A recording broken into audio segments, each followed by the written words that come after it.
Catholic photography. Be renewed by the Catholic faith. Je vous souhaite tout d'abord une bonne fête de Saint-Dominique. Vous savez que Saint-Dominique connaissait l'évangile de Saint-Matthieu par cœur. Il avait toujours sur lui, il le connaissait par cœur. Et ce qui est très beau, c'est que c'est un évangile catéchétique, parce que Saint-Dominique a combattu contre les hérésies dans le sud de la France avec la parole de Dieu, et que cet évangile se termine par l'envoi en mission.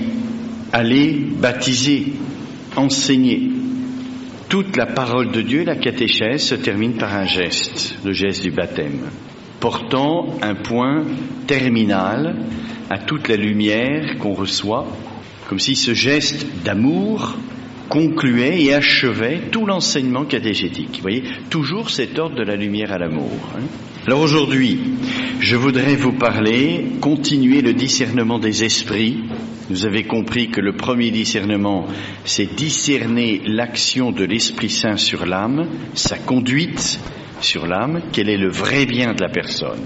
Et aujourd'hui, je voudrais vous donner d'autres discernements dont j'ai commencé à parler hier, et cette fois-ci, ça ne concerne plus l'Esprit Saint, mais le démon. Parce que le démon est le père du mensonge, c'est Jésus qui l'affirme, et le mensonge du démon, c'est de créer des confusions. C'est l'aspect sournois de son mensonge, faire croire une chose pour une autre. Et donc je voudrais vous parler de certains mensonges du démon qui touchent de près le ministère de la délivrance et le charisme. Parfois, lorsque l'on prie sur les gens, il peut y avoir des manifestations du démon, des agitations, des paroles, etc. Vous connaissez. Et du coup, voyant la présence du démon, on est plutôt tenté de continuer à prier, alors que parfois, c'est inutile parce que ça ne relève pas de la prière. Le démon peut faire croire, comme je vous l'ai dit, à une infestation ou même une possession sans qu'il y ait la réalité. C'est pour ça que dès que vous voyez une manifestation chez quelqu'un, il ne faut pas vous précipiter à continuer de prier. Il faut d'abord faire un autre discernement. La première chose dont j'ai commencé à parler hier et qui est la plus répandue, c'est cette hypersensibilité que j'appelle aussi médiumnité. C'est exactement la même chose. Que vous parlez d'un médium professionnel, c'est-à-dire celui qui fait des pratiques occultes, celui qui fait de la divination, qui fait du pendule, de tout ce que vous connaissez comme pratique occulte, ou que ce soit une personne hypersensible, mais je vais préciser ce que j'entends par hypersensible, c'est la même chose. Le principe est le même. Sauf que d'un côté, le démon a investi la personne, de l'autre côté, peut-être pas. Alors, je vais essayer de vous expliquer ça, et de toute façon, je vais vous donner les coordonnées internet d'un site où j'ai expliqué tout ça sous forme de vidéo. J'ai mis une 13 vidéos à peu près, et j'ai expliqué tout ça. Donc, vous le retrouverez. Je vous ai expliqué que dans la nature humaine, nous avons 3 degrés de vie. Un degré de vie végétatif qu'on partage avec les plantes. On se nourrit et on respire comme les plantes. On a un degré de vie sensible qu'on partage avec les animaux et on a un degré de vie spirituel qui nous est propre. Et quand je parle de degré de vie spirituel, je n'entends pas la religion. Je parle au plan naturel. Donc ce degré de vie spirituel, c'est l'intelligence et la volonté. Tout le monde a ces 3 degrés de vie, ça fait partie de la nature humaine.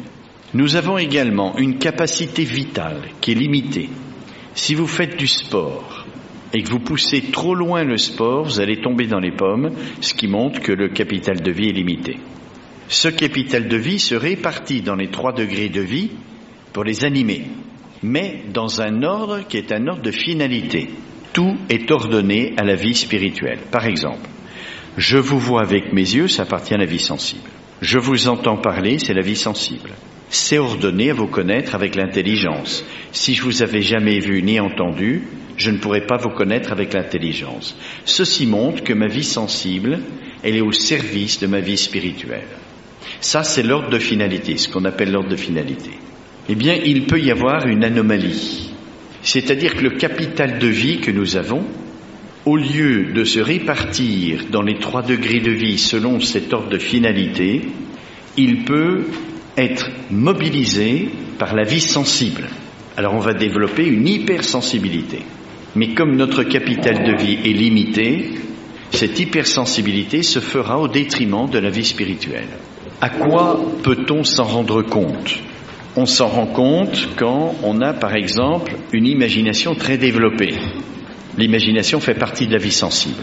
C'est bien d'avoir un imaginaire fort, à condition qu'il soit au service de l'intelligence, de la vie de l'intelligence. Mais quelquefois, l'imagination, elle n'est plus au service de l'intelligence et elle prend toute la place. Alors, c'est un désordre qui n'est pas moral, même s'il peut y avoir des fautes morales qui précèdent, c'est un désordre vital. Votre vitalité qui est captée par la vie sensible au lieu d'être tout entière ordonnée à la vie spirituelle. Ce désordre, il peut être stable, c'est-à-dire analogue à un habitus, une habitude si vous voulez, mais au plan qualitatif, où votre capacité vitale toute seule est mobilisée par la vie sensible. Si vous vous habituez à rêver dans la journée, à la fin, vous aurez beaucoup de mal à ne plus rêver. Vous en prenez l'habitude. C'est un mécanisme, entre guillemets, parce qu'il n'y a pas de mécanique, qui se fait où votre vitalité est mobilisée par votre vie sensible et du coup, votre vie spirituelle au plan naturel est affaiblie. Ce désordre vital est contraire à l'intention de Dieu sur la personne. Dieu a créé une âme pour que la vie spirituelle soit première. Mais si ma vie sensible mobilise complètement ma vitalité, je ne suis plus conforme à l'intention de Dieu sur la personne. Et cela laisse place à une autre détermination. Je vous ai expliqué hier que le démon n'a aucun accès à l'âme spirituelle, mais il peut avoir accès aux 2 derniers degrés de vie, sensible et végétatif. Si je suis chrétien, pratiquant et fervent, il n'y a pas de danger, parce que le Christ habite en moi. Ce que je vais vous développer, où je montre qu'il peut y avoir des agressions du démon, ne relève pas de l'exorcisme, ni de la prière de délivrance, parce qu'il ne s'agit ni d'infestation, ni de possession, mais des agressions ponctuelles du démon, parce qu'il y a une fissure. Du moins quand on est chrétien. Quand on n'est pas chrétien, loin de l'Église, c'est différent. Le démon peut peut-être prendre du terrain. Mais quand on est chrétien, c'est-à-dire qu'on a rencontré le Christ et qu'on pratique par amour du Christ. Non pas je pratique pour être chrétien. Je pratique pour accomplir mon devoir religieux. Non. Je pratique parce que j'aime le Christ. Et je veux le rencontrer. Comme on veut rencontrer une personne qu'on aime. On sait que c'est à la messe qu'on le rencontre. Donc je vais à la messe pour rencontrer le Christ, la personne que j'aime. Si je suis chrétien de cette manière-là, il n'y a pas de danger, même si j'ai des fissures. Ça ne veut pas dire que je ne serai pas attaqué par le démon, mais je ne serai jamais infesté ou possédé. Ça, c'est très important. Parce qu'il y a beaucoup de personnes qui se plaignent d'être agressées par le démon, surtout la nuit, et qui pensent immédiatement qu'ils sont possédés. Alors que la plupart du temps, non. C'est simplement ces failles, et il suffit de les faire aimer pour être tranquille. Sans exorcisme, sans prière de libération, il suffit de fermer les portes aux démons. Donc cette première fissure que j'appelle médiumnité, parce que je suis absolument certain que ceux qui ont des pouvoirs occultes, trans, de voyance, de guérison, etc., le principe c'est la médiumnité. Ça c'est sûr et certain. Étant donné qu'il s'agit d'une disposition stable, une habitude, où la vitalité de la personne est captée par la vie sensible, on peut y remédier. Comment ? En créant une habitude contraire. C'est-à-dire en habituant notre vitalité à être mobilisée par la vie spirituelle, intelligence et volonté. Comment ? En multipliant les actes d'intelligence, par exemple. Quand je fais un acte d'intelligence, je mobilise ma vitalité dans l'intelligence. Et si je multiplie ces actes, ma vitalité a l'habitude d'aller dans l'intelligence.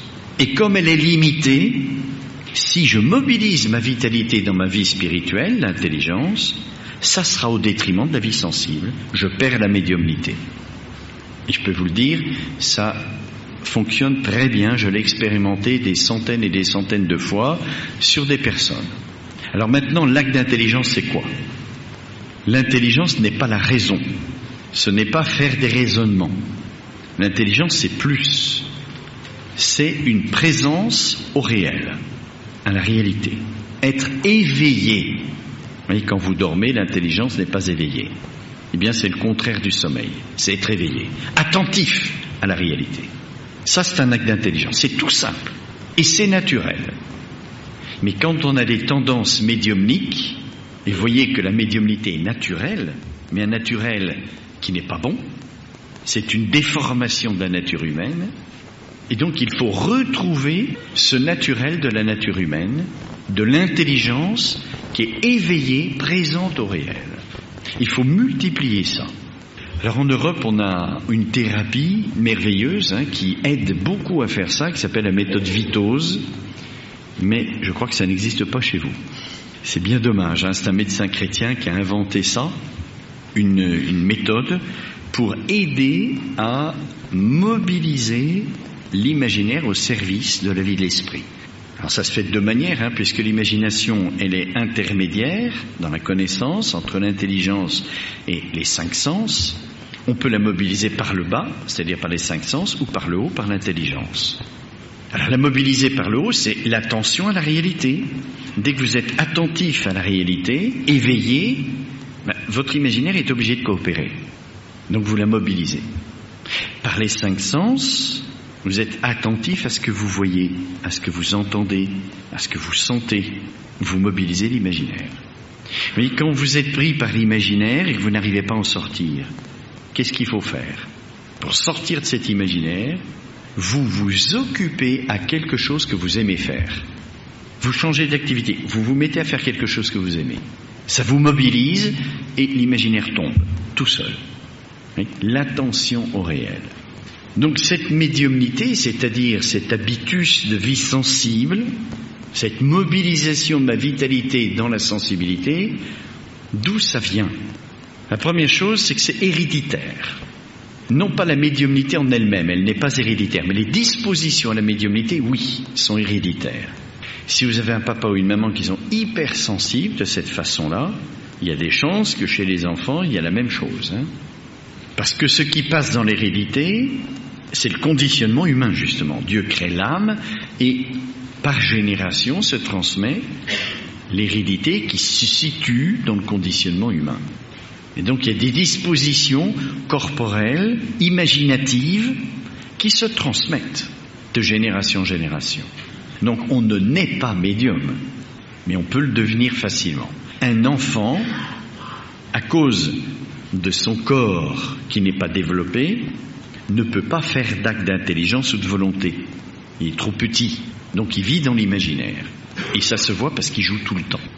Mais à un moment donné, vers 4-5 ans, il pose des questions. Et vous avez remarqué, c'est toujours les mêmes. Pourquoi? Qu'est-ce que c'est? Pourquoi? Qu'est-ce que c'est? Indéfiniment. Toute la journée, c'est bien que la maman, elle en a plein la tête, et elle est tentée de le renvoyer balader. C'est une erreur. Il faut être patiente. Parce que c'est le lieu où l'intelligence s'éveille. Seule l'intelligence interroge. Donc l'enfant est en train de sortir de l'imaginaire. Si vous lui dites à ce moment-là, écoute, tu m'embêtes, va jouer, vous provoquez une frustration de l'intelligence. Freud a parlé de la frustration sexuelle, mais celle de l'intelligence, on n'en parle pas, elle est bien plus grave. Vous provoquez un refoulement. Si bien qu'à 13-14 ans, votre enfant, il va vous faire une crise d'adolescence. Ça, c'est sûr et certain. La crise d'adolescence, c'est l'acquisition légitime d'une autonomie. Un enfant a besoin de devenir autonome. Déjà, physiquement, il le devient. Et spirituellement aussi, il est en train de comprendre qu'il est capable, par lui-même, de s'orienter à partir de ce qu'il connaît, de ce qu'il découvre. Souvent, ça engendre d'ailleurs un orgueil, parce qu'il ne voit plus ses limites. Alors, il a besoin d'une autorité qui l'accompagne. Mais si vous exercez l'autorité de la même manière qu'un petit enfant, vous empêchez le développement de l'intelligence. Et alors là, je peux vous dire qu'il va se rebeller. Il va vouloir son autonomie. Et son autonomie, il la prend négativement. Il veut être indépendant. C'est psychologique, c'est une réaction psychologique fausse, mais c'est sûr qu'il va réagir comme ça. Alors qu'il faut accompagner le développement de son intelligence. Il en a besoin. Ça, c'est l'art de l'éducation, et c'est pas facile. Comment on fait ? Vous avez une longueur d'avance, parce que vous avez l'expérience de vie, vous avez une sagesse que l'enfant n'a pas. Il doit découvrir. Alors si vous le matraquez en lui disant « je veux que tu fasses ça, je veux que tu fasses ça, je veux que tu fasses ça, je veux que tu fasses ça », il va le faire pour vous faire plaisir, mais il n'intègre rien. Et dès qu'il sera sorti du niveau familial, il fera n'importe quoi. Il faut qu'il l'intègre. Et qu'est-ce qui lui permet d'intégrer ? L'intelligence. L'intelligence assimile. Ça veut dire ça devient sa personne. Donc il faut qu'il découvre ce que vous savez déjà. Donc si vous lui donnez tout de suite la réponse, il ne peut pas le découvrir. Si vous lui dites « je ne veux pas que tu fasses ça », vous lui donnez la réponse, il ne peut pas découvrir. Il faut l'interroger. Vous savez quelle est la réponse, donc interrogez-le astucieusement, de sorte à ce qu'il découvre tout seul. Ben oui, effectivement, c'est ça. Et s'il arrive à décider lui-même ce à quoi vous voulez lui faire aboutir, vous avez tout gagné parce qu'il l'intègre, et ça devient sa personne. Je ne dis pas que c'est facile, l'explication que je donne est facile, mais concrètement, c'est pas si simple. Mais si vous avez déjà le principe, ça vous oriente et vous faites moins de dégâts. Mais c'est très important. Accompagner le développement, ça c'est la vraie autorité. Autorité, auctoritas, c'est la croissance. Exerce l'autorité celui qui accompagne la croissance, pas celui qui exerce un pouvoir. L'autorité, c'est pas le pouvoir. C'est un service, l'autorité. C'est pour ça que Jésus dit à ses apôtres, soyez les serviteurs. Celui qui veut être grand, c'est celui qui sera le plus petit. Celui qui accompagne dans l'exercice de l'autorité la croissance de son enfant. Donc, si vous savez que vous avez des tendances médiumniques, hypersensibles, et que votre enfant, vous découvrez, par exemple, à 3 ans, il voit des choses. Il voit des esprits. Ça, c'est dû à l'hypersensibilité. Alors, quand il va commencer à poser des questions, ne loupez pas le coche. Nourrissez son intelligence, répondez à ces questions. Mais répondre pas par des mots, en expliquant pour autant qu'il peut comprendre. Vous l'aidez à développer son intelligence. Il va perdre ces tendances-là. Et vous arrêtez la chaîne par la génération. Il n'aura pas de problème. La nuit, par exemple. Il ne va rien sentir. Vous voyez, on a 2 facultés de pensée, l'intelligence et l'imaginaire. L'imaginaire fonctionne par des relations. Penser une chose, en fait, c'est pas une vraie pensée, mais ça fait des relations. Je pense à ça, ça me fait penser à ça, ça me fait penser, et puis je pars, je décolle. L'intelligence, au contraire, ça m'ancre dans le réel. L'intelligence est supérieure à l'imaginaire, donc, normalement, elle la détermine et la commande. Et elle crée un lien avec l'imaginaire. Quand j'ai une intelligence forte, l'imaginaire, elle est tenue. Je ne rêve jamais. Je suis toujours présent, éveillé. Si bien que quand je m'endors la nuit, qu'est-ce qui se passe ? C'est l'intelligence qui s'endort. Mais l'imaginaire est tenu. Donc je ne laisse pas la place au démon pour être agressé. Si au contraire j'ai une intelligence faible, l'imaginaire n'est pas tenu, elle n'est pas déterminée. Elle est libre. Et c'est une faculté de mouvement. Donc le soir, quand je m'endors, j'ai un imaginaire qui est libre et je peux être l'objet d'agression. Et ça n'a rien à voir avec une infestation. C'est parce que ma vie spirituelle n'est pas assez forte. Je ne cherche pas la vérité. Je me contente de vivre selon mes traditions et je ne cherche pas la vérité. Je me laisse porter par mes traditions parce que j'ai l'habitude de faire et je ne me pose pas la question. Est-ce que c'est ce que Dieu veut de moi ? Est-ce que c'est juste de faire ça ? Non pas pour le plaisir de faire la révolution, ça c'est nul. C'est pas ça. Mais il faut redécouvrir ce qu'il y a de bon dans la tradition pour l'intégrer et vous réveillez votre intelligence. Et vous avez une intelligence forte et du coup, la nuit, vous dormez et vous êtes en paix. Des petits signes à quoi on repère les tendances d'hypersensibilité, c'est premièrement, effectivement, des troubles du sommeil, mais pas nécessairement des agressions démoniaques. Ça peut être par exemple, le soir, on veut s'endormir et on n'y arrive pas. Parce que ça tourne. On pense. Ça, c'est l'imaginaire. L'imaginaire qui tourne et on ne trouve pas le sommeil. Parce que l'imaginaire est trop fort. Alors ça n'arrive pas toutes les nuits, mais quelquefois. Alors quand on a des tendances médiumniques trop fortes, c'est toutes les nuits. Il y en a qui ne dorment pas du tout, parce qu'ils ne trouvent pas le sommeil. Et puis quand on dort, quand par chance on s'endort parce qu'on est épuisé, mais toute la nuit ça tourne. Et le matin, on se réveille fatigué, même si on a dormi 9 heures de suite.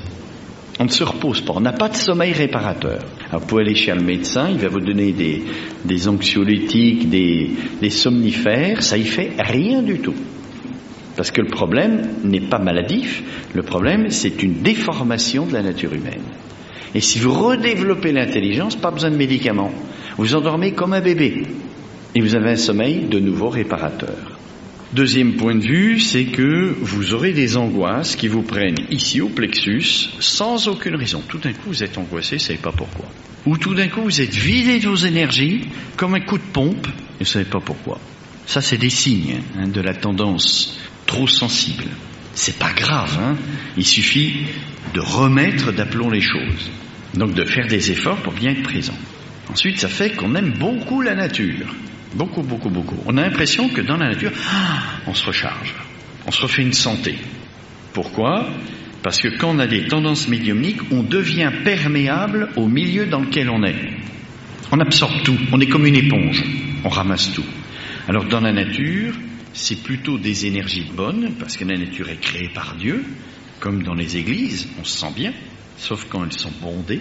Mais dans les églises vides, parce qu'il y a la présence de Jésus, dans la nature, et ça fait un bien fou. Mais alors par contre, quand je suis dans un lieu qui est chargé, ou face à une personne qui est chargée, je me sens pas bien, vidé.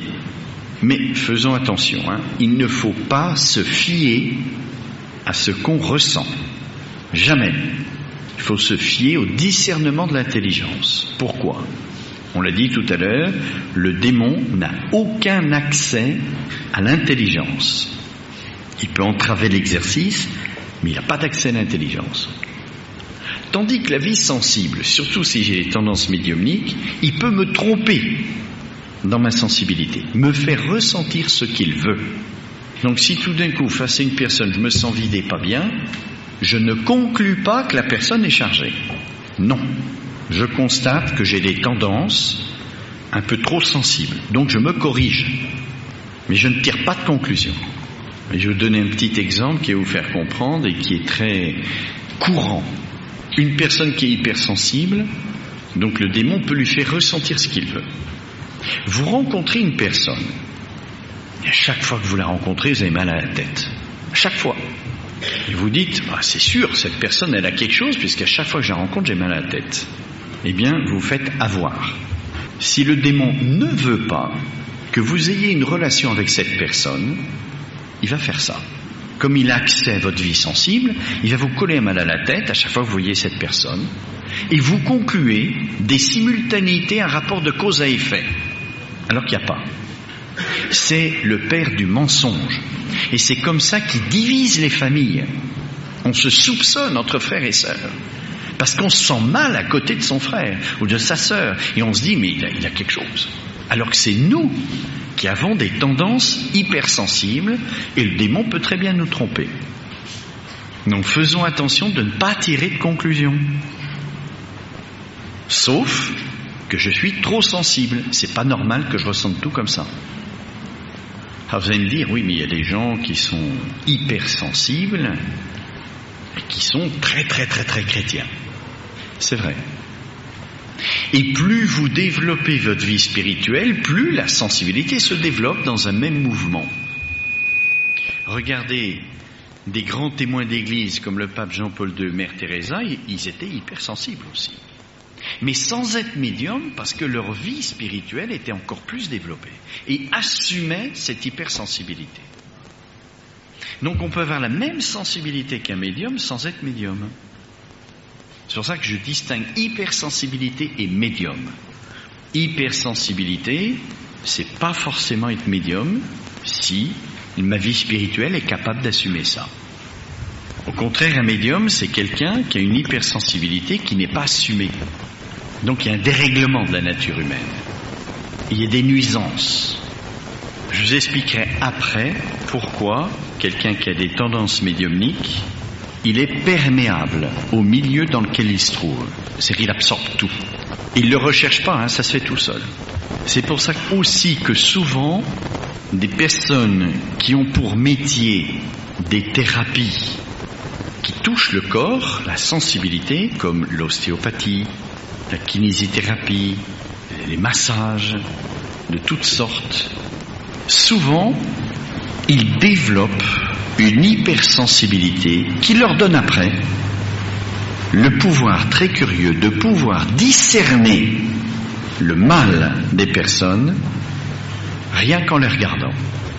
Pouvoir occulte naturel. C'est pas de la divination, c'est naturel. Mais si je l'exerce, ça devient rapidement démoniaque. Sauf si je suis chrétien, pratiquant, fervent. Il y a moins de danger. Mais il faut faire très attention. Je le dis pour ceux qui sont dans ces métiers-là, j'ai vu ça je ne sais pas combien de fois, on dérape parce qu'on veut faire du bien aux gens, on est porté par un désir qui est tout à fait louable, de soigner, de faire du bien. Et du coup, quand on exerce son métier, on veut, mais on transmet aussi, vous voyez, on développe quelque chose, une énergie liée à la sensibilité. Et on développe en soi une hypersensibilité qui donne après la capacité de discerner tout. Cette hypersensibilité va avoir aussi, cette médiumnité va avoir pour effet que on attire toutes les personnes qui sont en souffrance, qui vont pas bien. Que ce soit parce qu'elles sont dépressives, parce qu'elles sont malades, parce qu'elles sont tendues, parce que peut-être aussi chargées. Quelqu'un qui est médium les attire. Mais sans le faire exprès, ça se fait tout seul. Et ces personnes se confient. Parce qu'elles sentent que, en parlant et en se confiant, elles vont se sentir mieux. Et c'est ce qui arrive. Un médium, il sait très bien que quand il rencontre une personne, il va y avoir un échange énergétique. Il va ramasser toutes les énergies négatives de l'autre, il va se faire vampiriser toutes ces énergies positives, mais ça se fait tout seul, c'est pas malicieux. Ça se fait tout seul. Si bien qu'après avoir rencontré 2 ou 3 personnes, il n'y a plus qu'à aller se coucher. Et les autres, ils repartent pas trop mal. Je vous expliquerai aussi comment ça fonctionne, ça. Ça s'explique très bien. Donc vous voyez bien que ces tendances médiumniques, elles ont pour effet principal de vous rendre associable. Parce que quand vous êtes dans une foule et que vous êtes perméable au milieu dans lequel vous êtes, au bout de 5 minutes, vous ne vous sentez pas bien parce que vous ramassez tout le négatif. Et vous cherchez de plus en plus à vous écarter, à vous isoler, à vivre en pleine campagne tout seul. Parce que la vie dans les villes vous devient de plus en plus pénible. Ça vous fatigue. Vous ne vous sentez pas bien. Si vous développez votre vie de l'esprit au plan naturel, ça vous fortifie. Vous pouvez traverser tous les milieux, vous n'êtes pas incommodé. Vous devenez invulnérable. Pas de l'invulnérabilité sorcière. Invulnérable, bon, c'est pas tout à fait vrai. On n'est jamais complètement invulnérable, mais on est plus fort, si vous voulez. Et on n'est pas perméable, vous voyez, à toutes ces influences. Alors, ce que je vous dis, il y a du plus et du moins naturellement, puisqu'il s'agit de vie, c'est qualitatif, donc il y a du plus, on est plus ou moins avec des tendances médiumniques. Donc il ne faut pas vous alarmer, Si vous reconnaissez tous les symptômes en vous, encore une fois, en menant une bonne vie chrétienne, vous risquez rien du tout. Mais c'est incommodant d'être toujours absorbé des choses pas très bonnes. Et puis d'être perturbé dans le sommeil. Alors ces tendances médiumniques donnent des pouvoirs occultes, qui sont très semblables à des charismes. Quelqu'un qui a des tendances médiumniques, il impose la main à quelqu'un qui est malade, il le guérit, il lui communique des énergies. Donc il le soulage ou il le guérit, ça dépend de la tendance médiumnique, si elle est très forte ou simplement débutante. Quelqu'un qui a des tendances médiumniques, il se concentre, il a des images. Mais aux États-Unis, par exemple, quand il y a eu un crime dans un lieu, ils mettent un médium Et puis lui, il voit ce qui s'est passé. C'est pas pour glorifier la médiumnité, c'est pas bon. C'est pas bon parce que c'est contraire à l'ordre de finalité de la nature humaine, tel que Dieu l'a voulu. Déjà au plan naturel, sans parler du démon, c'est pas bon. Mais c'est pas bon aussi en face du démon parce que c'est une fissure, une porte ouverte. Donc il faut perdre ça. Et ça se perd très bien. J'ai connu une jeune fille qui avait 25 ans, qui avait une vocation religieuse, mais elle était entravée, elle ne pouvait pas entrer en couvent parce qu'elle était incommodée par ça. C'est une Martiniquaise. Quand je lui ai expliqué ça, ce qu'elle avait, parce qu'elle était suicidaire, elle était devenue suicidaire. Elle n'était pas infestée ni possédée. Elle était même passée à l'acte, sa maman l'a rattrapée, elle sautait par la fenêtre. Le lendemain que je lui ai expliqué ça, toute la journée, elle a fait ses exercices de présence au réel. En 15 jours, elle a tout perdu. Et en même temps, elle a perdu les tendances suicidaires. Tout a disparu et aujourd'hui, elle est religieuse. Tandis que si vous voyez que le démon est là, que vous acharnez à faire des prières de délivrance, vous libérez pas la personne et vous la plongez dans le désespoir parce qu'elle voit que vous ne pouvez rien faire pour elle. Alors qu'il suffit de se remettre dans l'ordre voulu par Dieu dans notre personne et ça écarte toutes les influences. Je ne dis pas que tous les cas sont comme ça, mais il y en a beaucoup. Alors c'est très important, vous voyez, et ça peut aussi donner des symptômes pathologiques semblables à des symptômes de psychiatrie. Je vais vous en donner quelques-uns. Quelqu'un qui est hypersensible, donc un imaginaire très développé, il a une intelligence faible, il a du mal à être présent, si bien que quand il fait quelque chose, une fois qu'il l'a fait, il ne se rappelle même plus qu'il l'a fait. Donc il vérifie. Je dis, mais est-ce que je l'ai fait, est-ce que je ne l'ai pas fait, je ne sais plus. Parce qu'au moment où il l'a fait, il est tellement ailleurs qu'il ne se souvient plus s'il l'a fait. Et vous trouvez là l'analogue d'un TOC, un trouble obsessionnel compulsif, des gens qui vérifient tout ce qu'ils font. C'est une maladie en psychiatrie, c'est connu. Mais quelqu'un qui est hypersensible, une hypersensibilité très développée, il devient comme ça. Il n'est pas malade. Alors il va en hôpital psychiatrique, on le bourre de médicaments pour rien. Pour rien. On perd la mémoire. La mémoire courte, pas la mémoire longue. La mémoire courte qui est liée à la présence au réel. Vous rentrez chez vous, vous posez vos clés de voiture sur la table, mais ça vous le faites tous les jours. Donc vous avez tellement l'habitude de faire qu'au moment où vous posez vos clés, vous êtes ailleurs. Et après vous cherchez vos clés partout. Vous ne vous rappelez plus où vous les avez mises, parce que vous n'étiez pas attentif. C'est tout simple. Si vous êtes attentif, vous dites je mets mes clés ici, au milieu de la table. Je vous garantis qu'après vous les cherchez plus, vous savez où vous les avez mises, parce que vous étiez très éveillé au moment où vous avez fait ça. Et vous comprenez que c'est dans les lieux des activités les plus ordinaires, les plus quotidiennes, que se développent les tendances médiumniques, parce qu'on n'est pas présent. Oui, une femme, elle fait le ménage tous les jours, la cuisine tous les jours, les courses tous les jours. C'est des activités que vous connaissez par cœur. Et donc quand vous le faites, vous êtes ailleurs. Et vous risquez, petit à petit, si vous avez déjà des tendances, à les développer. Et un jour, vous aurez des problèmes. Alors, être attentif à ce qu'on fait, quand c'est répétitif, c'est rébarbatif, c'est pas très intéressant. Mais ça réveille l'intelligence. Et c'est intéressant à long terme. Alors, patience. Ça, c'est le premier lieu où il faut être très attentif. Quand on veut faire des efforts pour perdre des tendances médiumniques, le premier lieu, c'est les activités quotidiennes répétitives, où je suis présent à ce que je fais. C'est là où c'est le plus difficile. Deuxième lieu, la prière. Normalement, quand on prie, on fait quoi? On ferme les yeux pour se recueillir. Mais si j'ai des tendances médiumniques, je vais fermer les yeux et je pars dans un imaginaire pieux. C'est-à-dire, je vais me représenter Jésus, Marie, des scènes de l'Évangile. Je ne prie pas du tout. Pourquoi? Parce que la prière, on la fait avec la foi qui est dans l'intelligence, pas dans l'imaginaire, dans l'intelligence. Donc si je ferme les yeux, je pars dans un imaginaire pieux, je prie pas. Je peux passer 2 heures comme ça, j'aurais rien prié. Alors, c'est pas nul, parce que le Seigneur regarde les intentions, vous voulez prier. Donc le Seigneur regarde votre bonne intention. Mais c'est mieux d'être éveillé dans la prière. Alors quand on n'a pas de tendance médiumnique, on peut fermer les yeux, se recueillir, il n'y a pas de problème. Mais quand on est trop sensible, il vaut mieux prier les yeux ouverts. Ce qui est très désagréable, parce qu'on a l'impression de ne pas être recueilli.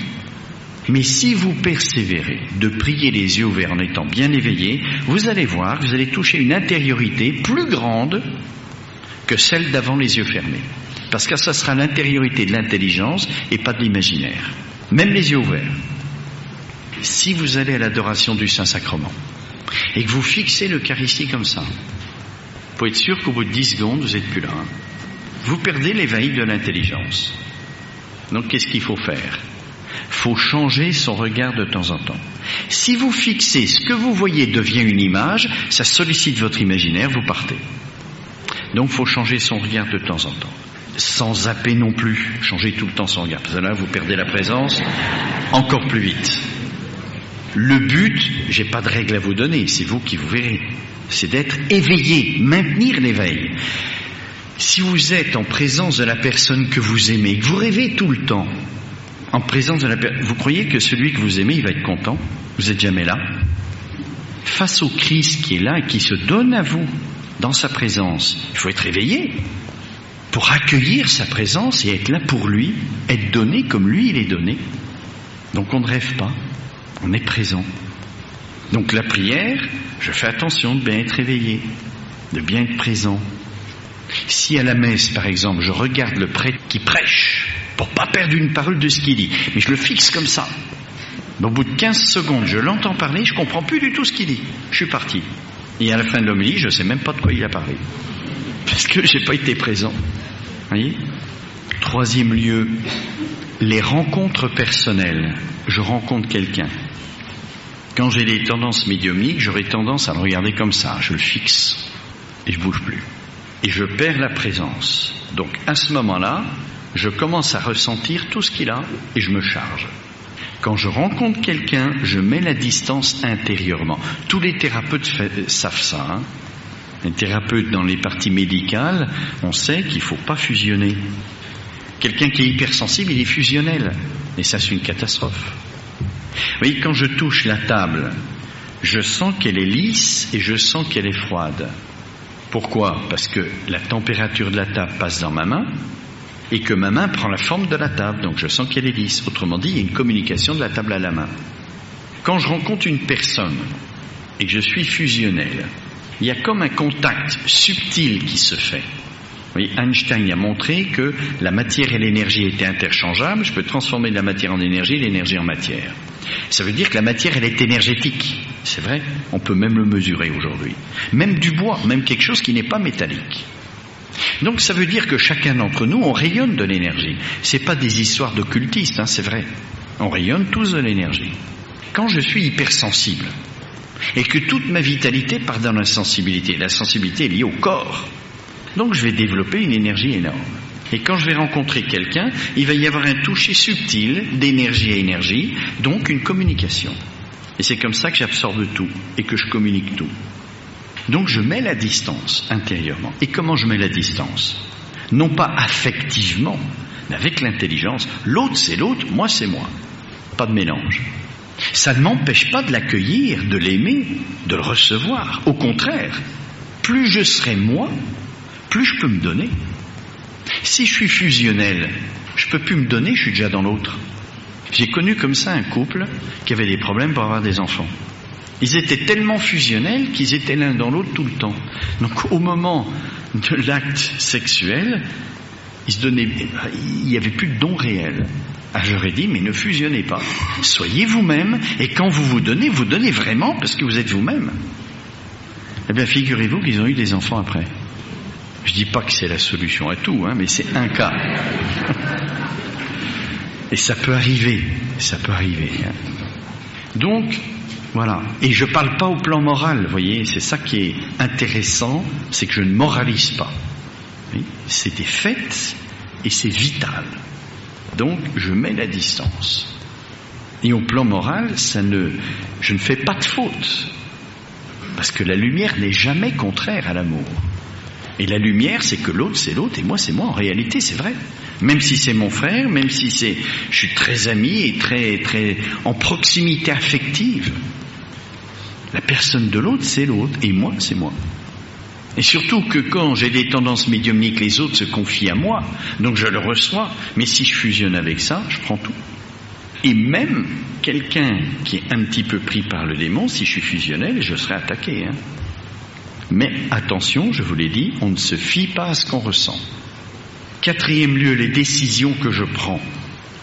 Pardon, je reviens un peu sur les rencontres personnelles. 3e lieu, j'ai oublié de vous dire des choses importantes.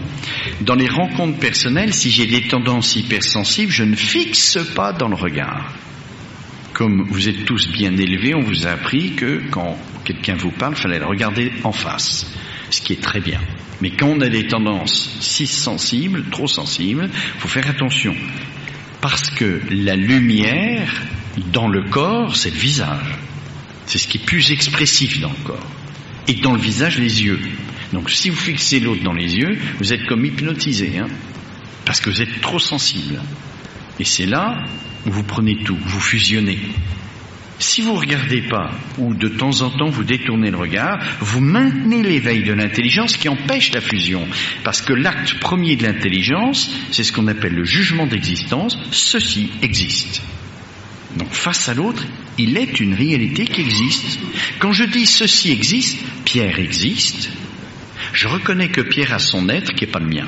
Donc la distance est mise, tout simplement, naturellement. Au contraire, avec l'imaginaire, je touche la table et je fais corps avec la table. Ça, c'est imaginatif. Parce que la table, elle reste la table et moi. Donc l'éveil de l'intelligence me met tout de suite la distance. Et ça ne nuit en rien au rapport affectif. Au contraire. L'amour peut aller beaucoup plus loin parce qu'il est lumineux. Comme je vous le disais, je peux me donner vraiment parce que je suis moi-même. Et donc quand je me donne entièrement parce que je suis moi. Pleinement moi, et je ne suis pas déjà à moitié dans l'autre. Donc les décisions, 4e lieu, quand je prends une décision. Un effet de l'hypersensibilité, c'est que la vie est bloquée. J'ai beau entreprendre tout ce que je veux, je réussis rien, ça n'aboutit jamais. La décision relève de la volonté, degré de vie spirituel. Quelqu'un qui a des tendances un peu médiumniques et qui se trouve face à 2 solutions, où il doit choisir une solution, il devient incapable de la choisir. Parce que l'imagination est une faculté du possible. Je peux imaginer le monstre du Loch Ness qui n'existe pas du tout. Je peux imaginer des choses qui ne sont pas réelles. Il y a un imaginaire qui est bon, celui qui est lié à l'intelligence, où j'imagine des choses réelles, possibles mais réelles. Puis il y a un imaginaire qui est complètement fantasmagorique, ce qu'on montre dans tous les films aujourd'hui, science-fiction et autres, qui est un imaginaire du possible, qui est mauvais, parce qu'il n'est pas ordonné à l'intelligence, au réel. Alors quand je suis en face d'un choix à faire entre 2 solutions, je vois tellement les possibilités de l'un et de l'autre, les aspects positifs et négatifs, j'arrive plus à choisir, je sais plus. Et comme c'est l'intelligence qui ordonne, mais que mon intelligence est faible, j'arrive plus à faire le discernement. Alors qu'est-ce que je fais? Comme je suis contraint à prendre des décisions, je les prends au feeling. Je dis, ça je le sens bien, je vais le faire. Ça je le sens pas du tout, je vais pas le faire. Et ça c'est une catastrophe, je peux vous dire. Parce que vous prenez une décision en étant déterminé par votre sensibilité, ce que vous ressentez. Si vous êtes contraire à l'ordre de finalité qu'on a dit tout à l'heure, c'est-à-dire que la vie sensible est au service de la vie spirituelle. Alors que là, je me fais déterminer par ce que je ressens. Donc c'est déjà contraire. Mais il y a beaucoup plus grave. C'est comme je vous ai dit tout à l'heure que le démon avait un pouvoir sur la vie sensible. Si vous fait ressentir ce qu'il veut et que vous prenez vos décisions au feeling, il vous téléguide. Il n'a pas besoin de vous posséder, pas la peine. Il vous téléguide. Il vous fait faire ce qu'il veut. Il vous fait ressentir bon ce qui est mauvais, mauvais ce qui est bon. Il vous met droit dans le mur. Parce que vous prenez vos décisions, ce que vous ressentez. Ces dames, mesdames, vous cherchez un mari. Et puis vous dites, cet homme, quand je suis auprès de lui, je me sens tellement. C'est lui l'homme de ma vie, j'en suis sûr. Alors là, vous prenez une décision en fonction de ce que vous ressentez. Alors qu'il faut prendre avec l'intelligence. Alors ça veut dire quoi avec l'intelligence? Je m'interroge et j'essaye de voir dans cette personne qui m'attire, quel est ce bien spirituel. On va parler. Je vais voir ce qu'il a dans le ventre. Et je vais lui poser les grandes questions de la vie. La religion, c'est quoi pour toi? Le Christ, c'est qui? Comment tu vois le monde? Quel est ton regard sur le monde? Et je vois le bien de l'âme. Et je décide en fonction de ça. Pas en fonction de ce que je ressens. Parce que là, vous allez droit dans le mur. C'est pour ça que l'Église préconisait avant le mariage un temps de fiançailles. C'est pas pour embêter le monde. C'est la réalité qu'est l'homme. Si vous mettez tout de suite avec la personne qui vous attire, vous couchez ensemble, qu'est-ce qui se passe? Dans l'homme, la capacité d'aimer, elle est tripartite. Il y a l'amour spirituel, il y a la passion, il y a l'instinct sexuel. L'instinct sexuel et la passion, le problème, c'est que c'est très ressenti. Ça me porte vers l'autre avec une violence. L'amour spirituel, il n'est pas sensible parce qu'il est spirituel. Donc je ne le sens pas. Si je veux fonder mon couple sur le roc, il faut que je fonde sur un amour qui ne change pas. Quand je veux aimer quelqu'un, je ne veux pas l'aimer pour 3 mois. C'est pour la vie. Et vous le sentez bien, l'amour réclame ça. Quand on aime une personne, on veut l'aimer pour toute la vie. Mais l'instinct sexuel et la passion sont liés au corps, et le corps est dans le devenir, ça change. On n'aime pas passionnellement la même manière à 20 ans, à 40 ans et à 60 ans. Ça évolue. L'amour spirituel, non, ça ne change pas. Si je fonde mon couple sur l'amour spirituel, ça tiendra. S'il n'y a pas l'amour spirituel, ça risque bien de se casser. Parce que la sensibilité, ça s'use. Et au bout d'un certain temps, on veut changer de partenaire. Donc qu'est-ce qu'il faut faire? Si je couche tout de suite avec la personne qui m'attire, j'éveille l'instinct sexuel et la passion. Et j'empêche le discernement de l'amour spirituel. Parce que comme il n'est pas sensible, mais que je suis pris dans ma vitalité par la passion et le sexe, je ne sais plus s'il y a l'amour spirituel ou pas. Et je vais droit dans le mur. Si la personne qui m'attire, je prends le temps. Je ne vais pas au lit, je ne couche pas, je ne flirte pas trop fort. Et j'apprends à le connaître.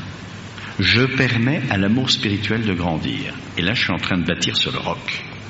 Je permets à l'amour spirituel de grandir. Et ce qu'il y a de mieux, c'est que quand l'amour spirituel est là, il renouvelle la passion et l'instinct sexuel. Ça ne s'use pas.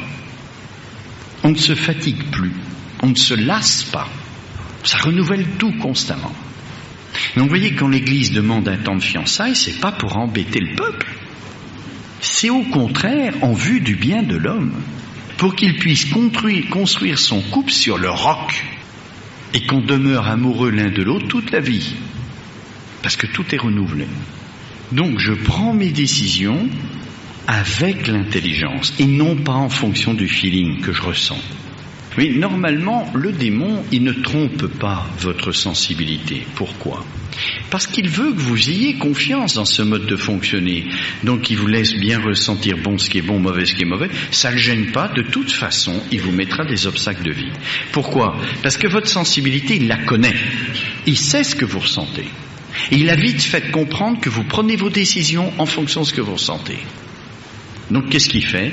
Il vous met des obstacles, des entraves. Et votre vie, elle est bloquée de partout. Donc, en général, il ne trompera pas votre ressenti. Parce qu'il n'a pas intérêt à se manifester. Mais il vous bloque. Parce qu'il sait tout ce que vous ressentez. Mais quand vous avez une décision de vie importante à prendre, vous voulez choisir un homme. C'est une orientation de vie, ça, le mariage. Là, vous pouvez être sûr qu'il va vous tromper. L'occasion est trop belle de vous faire contracter un mariage qui va être un enfer. Donc pour les petites choses, il vous laisse bien ressentir comme vous voulez, de toute façon il vous bloque la vie. Mais lorsqu'il s'agit de décisions importantes, là il va vous tromper. Et vous n'aurez pas la possibilité de discerner si vous êtes trompé par le démon ou non.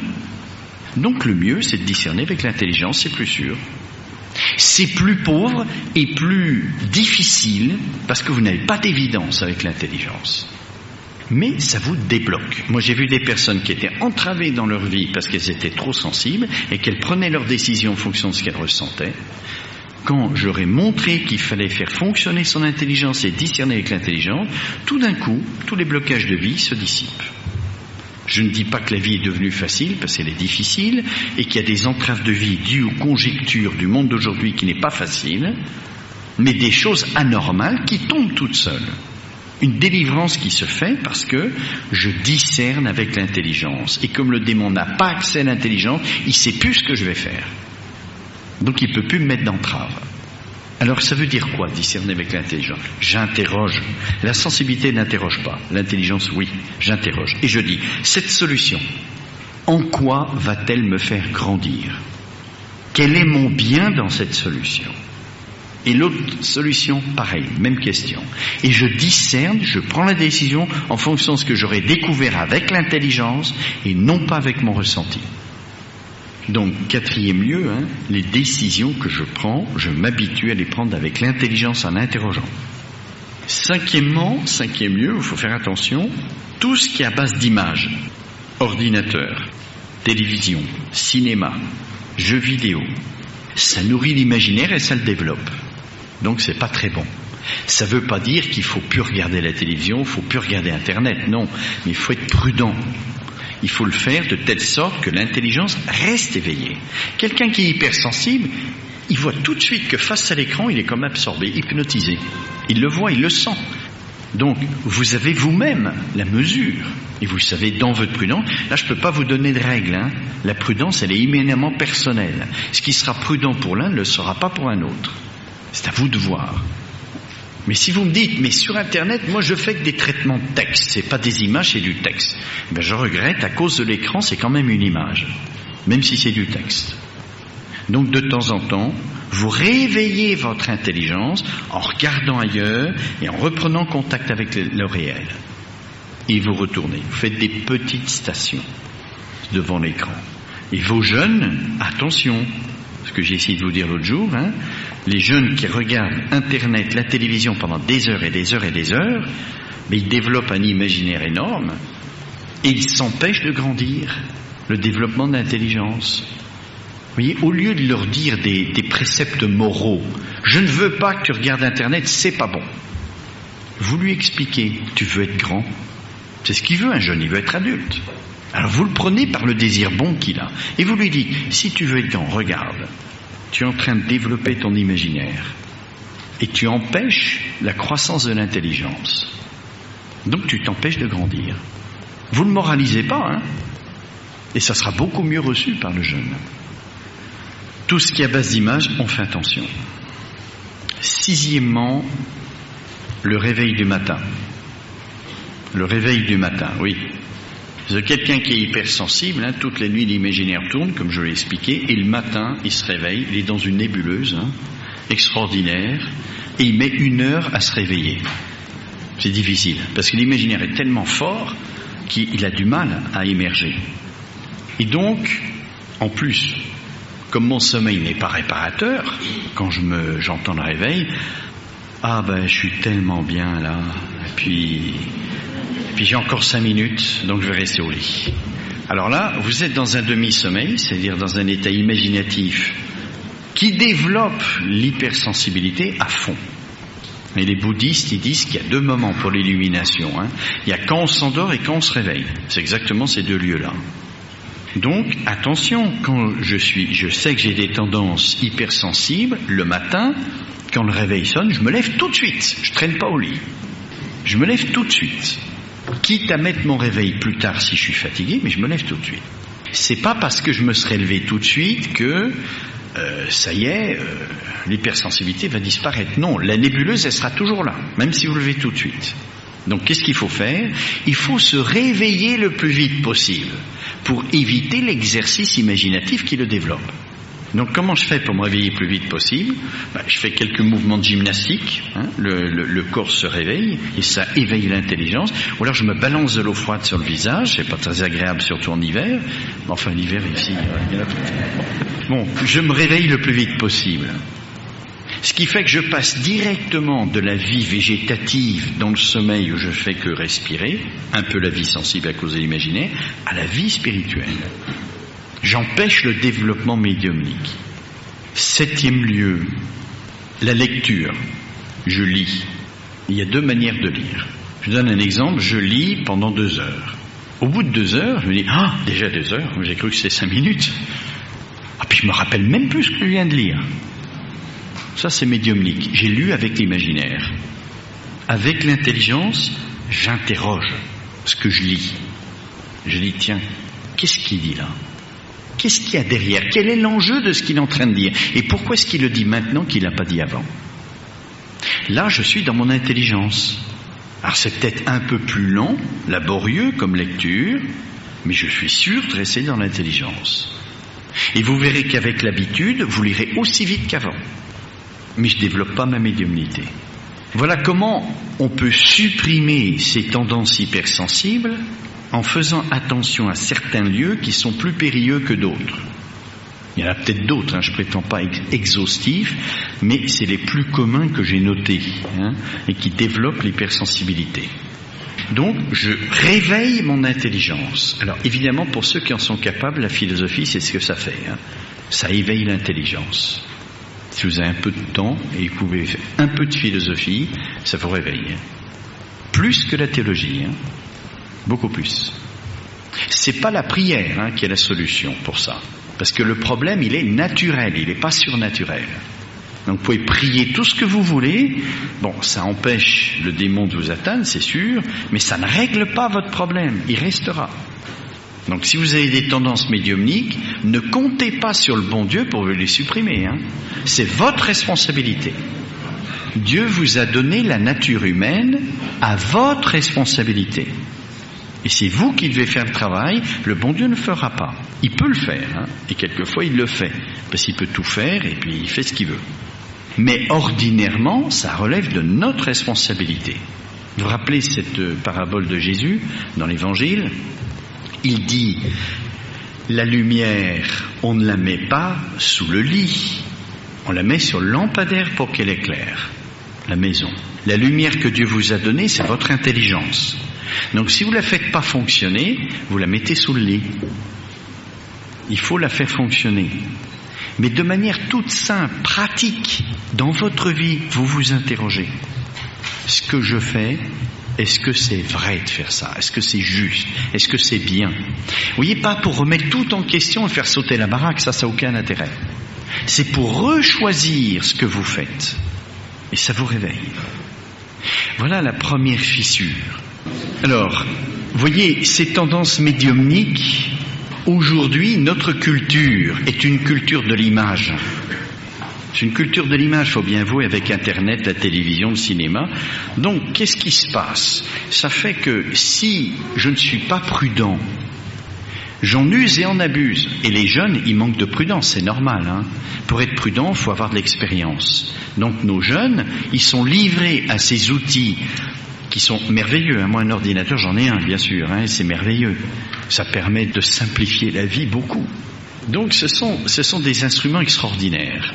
Mais comme disait le pape dans l'encyclique Laborem Exercens, aujourd'hui, la science est allée tellement loin qu'il faut un surcroît d'humanité. Et par surcroît d'humanité, il entendait développer une prudence plus grande, pour être capable de servir de la science qui me dépasse de façon juste, et que ça ne m'abîme pas. La science est au service de l'homme, mais elle peut me détruire, sans que je m'en rende compte. Exemple, Internet, l'ordinateur, ça peut me détruire, sans le vouloir, sans le chercher. Donc c'est très important de chercher la vérité et puis de faire comprendre à vos jeunes, parce que de partout les jeunes ils regardent ça, et vous n'allez pas empêcher votre jeune de regarder la télévision ou Internet, parce que vis-à-vis de ses collègues il sera complètement déphasage et vous allez le mettre dans une situation impossible qui fait qu'il va se retourner contre vous. Parce que vous l'empêchez d'être en connaturalité avec ces jeunes. Mais il faut lui apprendre à en user, non pas de façon morale, mais lui expliquer que ça l'empêche de grandir. Comme j'ai essayé de vous le faire comprendre tout à l'heure. Dans le second enseignement, je voudrais regarder une autre porte ouverte qui sont les blessures d'enfance, parce que vous avez vécu avec la guerre des choses épouvantables, et je voudrais vous aider à entrer dans cette guérison.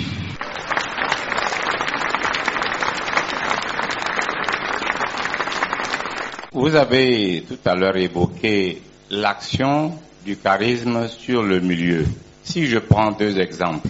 En Occident, vous nous l'avez signalé, sous le couvert de la laïcité, on combat la religion. Et dans nos pays, sous le couvert de la ferveur religieuse, il y a des moments où on oublie la réflexion et l'action. Comment on peut imaginer, selon ce que vous voulez de dire, normalement le charisme devrait se développer encore plus en Occident, où l'on combat la religion, et la réflexion devrait mieux se développer en Afrique où la ferveur et le sentiment l'emportent sur le rationnel. Comparer l'Occident et l'Afrique au point de vue de la laïcité en Occident, qui est en fait un athéisme camouflé, ce qui est vrai, je ne le nie pas, cette areligiosité, sous prétexte de neutralité, de aconfessionnalité, est en fait une suppression de la dimension religieuse. Et puis, en Afrique, où la ferveur religieuse peut parfois occulter une recherche de la vérité, c'est-à-dire une rationalité. Alors, je dois dire que en Europe, je retrouve, spécialement en Italie où je suis actuellement, quelque chose de ce que vous voyez en Afrique, le rapport de la ferveur religieuse et de la recherche de la vérité. Il y a des similitudes. Donc, je crois qu'il ne faut pas trop opposer l'Europe et l'Afrique, parce qu'il y a des similitudes aussi qui se retrouvent des deux côtés du reste. Mais alors, du coup, quelle est la place du charisme en Occident et en Afrique? Est-ce qu'il y a une diversité? Je crois que le charisme dans la conduite de Dieu est une aide extraordinaire pour éclairer sur le chemin de sainteté. Dans la mesure où ce chemin de sainteté est entravé, certainement, il y aura plus de charisme dans la conduite de Dieu. Je vous ai parlé au tout début du renouveau, du réveil charismatique qui est récent. Et ça correspond, c'est né aux États-Unis, puis c'est venu en Europe, et ça correspond à un moment où, je crois, que la vie de l'homme, au moins en Europe, est entravée dans sa marche vers le Seigneur. Vous voyez, au Moyen-Âge, tout était chrétien.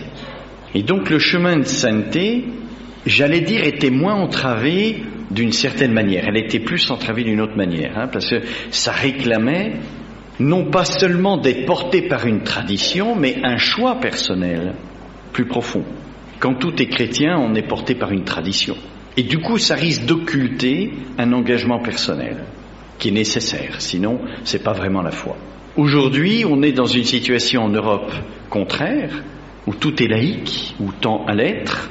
C'est sûr que les conversions, elles sont plus vraies, parce que ça exige un choix personnel dans un milieu hostile, donc un engagement plus fort. Mais du coup, à cause du milieu qui n'est pas bon, peut-être qu'il y aura plus de charisme, ce réveil que l'on peut constater, pour réveiller la dimension religieuse de l'homme. Ça, c'est sûr. En Afrique, donc je connais moins bien la situation, c'est sûr, on sent bien qu'il y a un besoin de lumière aussi. Parce qu'on sent bien que la culture africaine, elle est affective. Du moins, moi comme Européen, je la regarde comme ça. Les Européens sont plus rationnels, Descartes est passé par là, et a tué l'intelligence et donc l'amour profond. Descartes n'est pas passé en Afrique, heureusement pour vous. Mais du coup, il y a une dimension affective qui risque toujours d'être trop sensible, parce qu'elle n'est pas assez éclairée, pas assez de lumière. On a souligné au point de départ combien la formation était importante. Elle est importante en vue de l'amour, pas en vue d'accumuler des connaissances, en vue d'aimer, en vérité. Et si on regarde par exemple au plan humain, le mariage, beaucoup de difficultés en Afrique, en Europe aussi, mais pour d'autres raisons. Parce qu'il n'y a pas assez de lumière peut-être, pas assez de discernement. Lumière et amour vont toujours ensemble, Dieu et lumière et amour. Et pour que l'amour aille jusqu'au bout, il faut chercher la vérité, jusqu'au bout. Et nul n'en est dispensé. Par contre, je vois dans la culture africaine une soif de lumière. Ça, c'est indéniable. Alors qu'en Occident, il n'y a plus ça. Parce que tout est tellement rationalisé que la vraie soif de lumière disparaît. On est blasé. Et la science prend tout. Tandis qu'en Afrique, je vois vraiment cette soif de lumière. Vous voyez, en enseignant comme ça, on voit bien l'attention que vous portez. Et cette attention, elle est portée par un désir, une soif d'être formé, une soif de lumière. Et donc vous sentez vous-même combien cette lumière peut vous faire progresser dans votre vie. Vous fortifier d'une vraie force. Qu'est-ce qui nous fortifie? C'est l'amour, qui nous rend forts. Et donc le rôle de la lumière, c'est permettre à l'amour d'être vrai et d'aller jusqu'au bout. Donc des hommes forts. Donc si le rôle du charisme est d'éclairer, je crois qu'il y en aura autant en Afrique qu'en Occident, mais pour des raisons différentes peut-être. Oui. Si en Occident c'est pour réveiller la dimension religieuse, donc peut-être plus des charismes de puissance, en Afrique c'est surtout pour éclairer, réveiller l'intelligence. Parce que l'Africain est un homme religieux, j'allais dire quasi naturellement, c'est vrai. Mais cette dimension religieuse, elle n'est pas étouffée, elle est toujours présente dans le cœur de l'Africain. Et donc ce qu'il faut réveiller, c'est plus le point de vue de la lumière, connaissance. Enfin moi c'est ce que je dirais de l'extérieur, comme quelqu'un qui est de passage et qui connaît un petit peu l'Afrique, mais pas beaucoup. Nous bénissons le Seigneur pour cet enseignement qui est beaucoup plus clair, parce qu'il nous permet d'aller au fond des choses et cela nous édifie. Cela édifie beaucoup de personnes ici qui ont l'habitude de faire les prières de libération et de délivrance. Et nous remercions le Père parce qu'il a une hauteur de vue au niveau de cet ordre. Mais en ordonnant la vie charismatique aux vertus théologales, nous partons pour notre propre sanctification et pour l'édification de la communauté. J'aimerais savoir, pour celui qui a l'habitude d'exercer, et nos pères, il y a beaucoup qui sont ici, qui exercent, et beaucoup de laïcs, est-ce qu'on ne peut pas voir le côté de l'expérience vis-à-vis du milieu dans lequel on exerce? Tout à l'heure, le frère a parlé d'Europe et de l'Afrique, mais en Afrique aussi, il y a beaucoup de régions, il y a beaucoup de pays. Donc j'aimerais que vous voyez le côté de l'expérience aussi dans l'exercice des charismes, parce que on découvre des choses qui ne sont pas théologiquement connues. Et que si ces expériences permettent déjà l'édification, et si ces expériences portent des fruits qu'on retrouve dans la Bible, est-ce qu'on ne peut pas les utiliser? Charisme, vertu théologale. Est-ce qu'on peut tenir compte de l'expérience dans une réflexion théologique? Bien sûr. Mais l'expérience n'a pas la même place que dans une réflexion humaine, j'allais dire philosophique, où là l'expérience y a une place capitale. En théologie, c'est la parole de Dieu qui nous éclaire sur tout. Dieu a pris la peine de nous parler pour nous éclairer sur tout. Mais cette lumière, elle est infinie et elle demande d'être explicitée. Et on n'a jamais fini de l'expliciter. Vous voyez, l'Église, elle a 2000 ans et le magistère de l'Église s'enrichit tous les jours. C'est une explicitation de toute la lumière que Dieu nous a donnée, dans sa parole, dans ses gestes. Et l'expérience nouvelle peut éveiller notre attention sur une lumière qui est dans la parole de Dieu, mais qu'on a laissé passer, parce qu'on n'est pas assez intelligent. Ce n'est pas que l'expérience va ajouter quelque chose de nouveau, une révélation nouvelle, mais elle nous permet d'expliciter quelque chose qui est resté caché peut-être. Ça c'est possible. Et l'Esprit Saint peut très bien, on le voit même au niveau du dogme, le dogme progresse, il y a de nouveaux dogmes proclamés par l'Église dans l'histoire, l'Immaculée Conception, l'Assomption, l'infaillibilité du pape. C'est récent, ces dogmes. Comment on les découvre?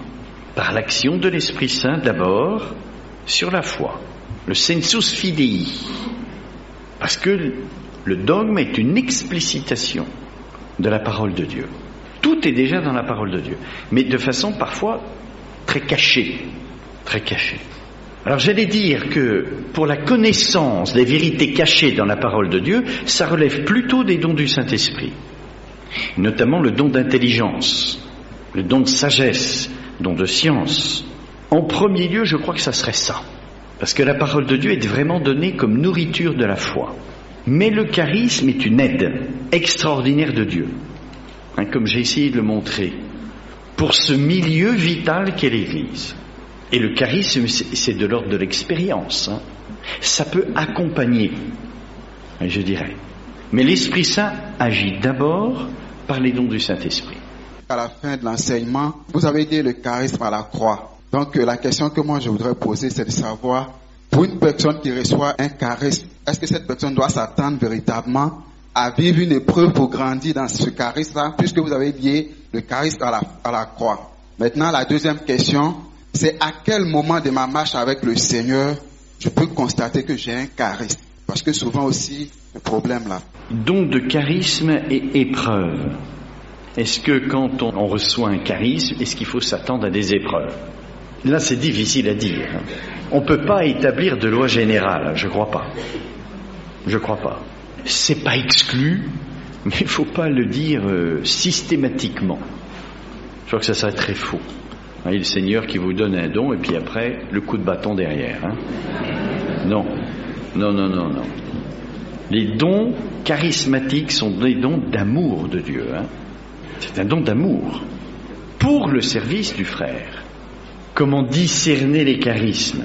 Alors, c'est le travail que j'ai essayé de faire. Comment les ordonner, donc les discerner. Saint Thomas nous a proposé quelque chose, je crois qu'il est juste, qu'il faut maintenir par rapport à la parole de Dieu, mais il y a aussi deux autres aspects qu'il faudrait regarder. J'ai donné des pistes parce que personne n'a fait jusqu'à maintenant. C'est par rapport à la vie de l'Église et par rapport, alors j'ai employé l'expression théologie mystique, je m'excuse, parce que mystique pour vous ça veut dire autre chose. Mais je crois que vous avez rectifié de vous-même. C'est une théologie spirituelle, une théologie de l'amour, qui regarde la parole de Dieu comme un don d'amour, non plus seulement comme un don de lumière, mais comme un don d'amour. Et il y aurait certainement un regard. Je vous en ai donné un petit aperçu tout à l'heure lorsque j'ai parlé du sermo sapientiae. Le sermo sapientiae est un charisme qui permet de parler de choses que, humainement parlant, on ne pourrait pas parler, et qui sont des choses trop profondes, des secrets de Dieu. Donc c'est le charisme du prédicateur, ça, dont saint Thomas n'hésitera pas de dire que c'est le plus élevé de tous les charismes, parce que c'est celui qui dispose le mieux à la conversion, parce qu'il donne la lumière directement sur l'amour de Dieu. Alors, il y a un ordre de lumière que donne saint Thomas sur les charismes par rapport à l'enseignement de la parole, et puis il y a un ordre propre à la vie de l'Église par rapport au milieu et la croissance de notre vie théologale, et puis il y aurait ce regard de théologie entre guillemets mystique, c'est-à-dire spirituelle, de charité, par rapport au charisme de sermo sapientiae, où Dieu communique ses secrets. Et il se sert de nous comme médiateur de la communication de ses secrets. C'est très beau d'être associé par Dieu à la communication de ses secrets. Vous avez dit tout à l'heure qu'il n'y a pas de loi générale entre charisme et épreuve, que Dieu peut donner des dons et puis nous donner des bâtons par derrière. Mais je voudrais savoir, est-ce qu'il y a des charismes sans épreuve? Alors sur la question charisme et épreuve, l'exercice des charismes est un acte de vie chrétienne. Et comme toute vie chrétienne, elle implique des épreuves. Mais ce n'est pas parce qu'il y a là quelque chose d'extraordinaire que nécessairement sera liée une épreuve. Je crois, si vous avez bien compris ce que j'ai dit au tout début de la session, l'enjeu de toutes nos luttes, c'est notre chemin de sainteté, c'est la grâce. Donc l'épreuve, elle est beaucoup plus liée à ce chemin de sainteté qu'au charisme. Ce qui n'exclut pas qu'on puisse aussi être éprouvé, bien sûr. Mais rappelez-vous toujours cela. Le dragon se tient face à la femme et à l'enfant qu'il veut dévorer. Donc l'épreuve, elle est là, en premier lieu. Notre lien avec Marie, qui nous permet, parce qu'elle a reçu le Paraclet, d'entrer dans une relation nouvelle avec Dieu, avec le Père. Ce que saint Jean explicite en disant qu'il confondra le monde en matière de péché, de justice et de jugement. J'essaie de vous expliquer, en matière de péché, nous avons une nouvelle relation au Père grâce à Marie, comme au-delà du péché, parce que Marie est immaculée. Donc le péché est comme condamné. De justice, parce que nous avons une nouvelle relation avec le Père. Il nous purifie de nos péchés par son sang. Et grâce à Marie, qui par sa plénitude de grâce est l'épouse, donc vit actuellement à la croix le lien de Jésus avec le Père. Elle le partage. Et il nous en fait bénéficier comme mère. Donc une nouvelle relation au Père, une nouvelle justice. Et de jugement, parce que le mal est condamné à cause de cela. Donc le mystère du don de l'Esprit Saint, c'est d'abord là. Et c'est là qu'est l'épreuve maximum. Il n'y a pas une épreuve plus grande que celle de la croix. C'est l'épreuve maximale. Mais avec un don de l'Esprit Saint à la taille de cette épreuve. qui nous fait de nous des victorieux. Charisme et délivrance. Rappelez-vous cette parole de Saint Jean, je vous l'ai citée, la seule parole sur la délivrance qu'il a, c'est « la vérité vous rendra libre ». La délivrance, la vérité vous rendra libre. C'est tellement vrai que parfois, on a des délivrances par le sacrement de pénitence. Ça peut arriver. On confesse quelqu'un, il fait la lumière en lui. Et du coup, ça le libère. Pas seulement psychologiquement, mais ça peut le libérer aussi de lien avec le démon. Dans le ministère de la délivrance, on demande souvent aux gens de renoncer, surtout chez vous, en Afrique, renoncer à des pratiques, parce qu'il y a beaucoup de mélange. On va à l'église, puis en même temps, on va ailleurs. Donc il faut renoncer, faire la lumière, et ça libère, ça coupe des liens. La vérité nous rendra libres parce que l'acte libre est une réponse à l'attraction du bien que la vérité éclaire. Et pour le ministère de la délivrance, il y a quelque chose comme ça aussi. Toute délivrance, rappelez-vous, c'est l'union à Dieu. Les autres délivrances, des liens avec le démon, sont secondaires par rapport à ça. Mais elles sont plus éprouvantes pour nous, plus handicapantes. Et du coup, on se focalise là-dessus. Et on oublie l'essentiel. Je vous ai dit, il est meilleur de mourir possédé du démon, mais voulant être libéré, que de ne pas être infesté et en état de péché mortel. Le péché est plus grave que les attaques du démon. C'est pour ça que pour le péché, il y a un sacrement, alors que l'exorcisme n'est pas un sacrement. Oui, les gens qui sont possédés et qui viennent nous voir et qui veulent être libérés, mais ils sont déjà orientés vers Dieu. Et ils sont sauvés. Quelqu'un qui est en état de péché mortel, mais qui n'est pas infesté ni rien, il est condamné. Simplement, la possession est très handicapante, très entravante, et ça fait souffrir. Et nous, qui avons un regard superficiel, on juge de la gravité des choses en fonction de nous, pas en fonction du regard de Dieu. En fonction de nous, je suis entravé, je souffre, alors c'est très grave. Mais non, ce qui est beaucoup plus grave, c'est le péché. C'est infiniment plus grave. Il y a une phrase qui est comme une sorte de leitmotiv qui pour moi résume vraiment ce séminaire, le chemin, notre chemin de sainteté. Alors tout à l'heure vous avez parlé de l'ordre des charismes et notre chemin de sainteté. Est-ce que vous pouvez reprendre ça? Parce que pour moi c'est fondamental. Essayez de résumer cela. Alors, l'ordre des charismes et le chemin de sainteté.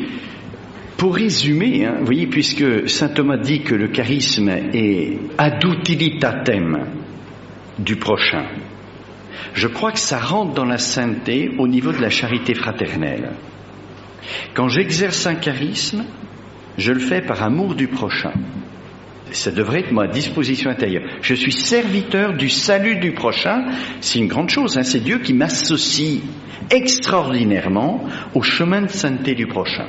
Je suis l'instrument, non efficace parce que ce n'est que de l'ordre de la disposition. Et donc je peux en faire un chemin de sainteté. Si Dieu me donne des charismes que je ne commande pas, c'est Dieu qui décide. Ouais, faisons attention, est-ce que je peux dire je suis charismatique? C'est Dieu qui décide, c'est pas moi. Et je me mets dans cette disposition de serviteur. C'est ce que Jésus a fait. Il s'est fait, quand il dit je suis la porte, pour Dieu dire qu'il est une porte, c'est quand même extraordinaire. La porte est un service. Ça me permet d'entrer, de sortir. C'est très matériel. Et Jésus veut que nous soyons des pauvres pour être serviteurs. Des pauvres. Et c'est ça qui est difficile, parce qu'on reçoit un don extraordinaire, il faut demeurer pauvre avec ça. C'est pas facile. C'est pour ça que ça exige une sainteté très grande, pour ceux qui sont dans le renouveau et qui exercent les charismes. Il faut vraiment faire un chemin de sainteté. Sinon, vous n'êtes plus serviteur de vos frères. Vous l'êtes que matériellement, par l'exercice des charismes. Et vous ne répondez pas à l'appel de Dieu sur vous. C'est un chemin de sainteté pour vous, parce que ça exige d'aller jusqu'au bout de la charité fraternelle, dans la petitesse évangélique. Vous êtes dépositaire de quelque chose qui vous dépasse complètement, un charisme, au service du prochain. Donc on ne se gonfle pas, parce qu'on ne le mérite pas, c'est un don de Dieu. Au contraire, ça devrait nous faire rentrer dans une petitesse très grande, parce que ça nous dépasse. On devrait être des tout petits. Un exemple de ça, c'est Jean-Baptiste. La petitesse de Jean-Baptiste. Ça ne veut pas dire qu'il fait un complexe d'infériorité, qu'il s'écrase, c'est pas ça la petitesse évangélique. Jean-Baptiste est un homme absolument déterminé, très fort, grande gueule, on pourrait dire, hein, mais tout petit. Tout petit. Il perd ses meilleurs disciples, Jésus lui pique, et il reste au désert. On peut dire, mais moi je veux suivre Jésus, hein. Je veux le suivre. Il répond à l'appel de Dieu sur lui, il reste au désert. Ben, comme petitesse, hein, c'est grand. Jésus le dit, hein, c'est le plus grand parmi les prophètes. Si nous, on veut être serviteurs de nos frères dans la charité fraternelle, alors il faut rentrer dans cette petitesse. Donc, à mon avis, vous voyez, il y a quelque chose du chemin de sainteté qui est préparatoire, hein, à l'exercice du charisme, et un chemin de sainteté qui se nourrit dans la charité fraternelle de l'exercice des charismes. Hein, vous devriez le vivre comme ça. Ça devrait être votre lumière. La charité fraternelle, c'est quand même ce qui caractérise, en quelque manière, la religion du Christ. C'est le seul commandement que Jésus nous a donné. Le seul. Le commandement de la charité fraternelle. Donc c'est quand même caractéristique. Et il nous a dit, celui qui m'aime, c'est celui qui observe mes commandements. Donc Jésus fait le lien direct entre l'observance de son commandement de charité fraternelle et la sainteté. Celui qui m'aime, c'est celui qui observe mes commandements. Et Jésus le dit en instituant l'Eucharistie et l'exécute à la croix en donnant Marie comme mère.